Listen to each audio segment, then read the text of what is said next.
Okay, so to finish up these questions here, I've just changed my marker, so I hope it doesn't do your head in too much. But I've got a negative out the front of. Now, cos of pi on 2 is just 0, so 0 over 1, which that whole term is just going to disappear. Okay, then I've got negative cos of pi on 4 is root 2 on 2. Sine of pi on 4 is also root 2 on 2. So I've got a number divided by itself, which is just 1. So negative out the front of negative 1, which is actually just 1. Which is quite nice if you ask me. I love it when you get questions like this and they just work out to be an answer of 1. After all this hard work, you just get something as simple as that. To think that all of this stuff that we're doing just kind of disappears after a bit of manipulation, it's quite beautiful.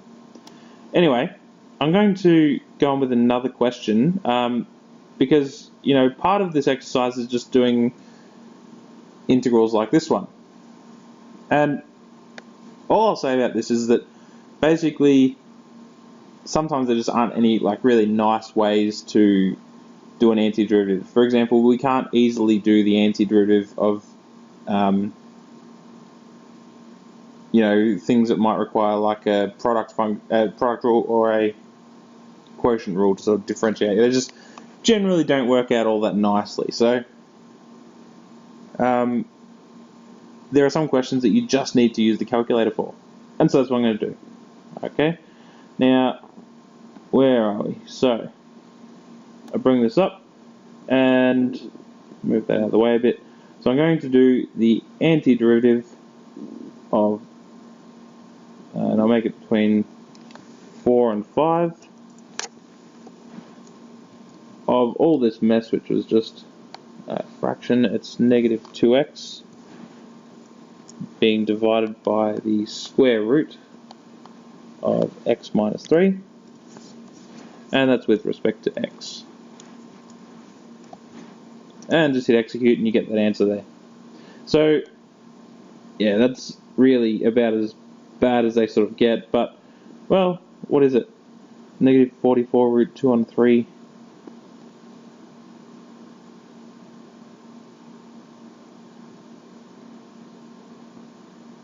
plus, what was it, 40 on 3? Yeah, 40 on 3. And there we have it. So sometimes you just have to use the calculator, and I'd strongly encourage doing as many questions as you can using the calculator.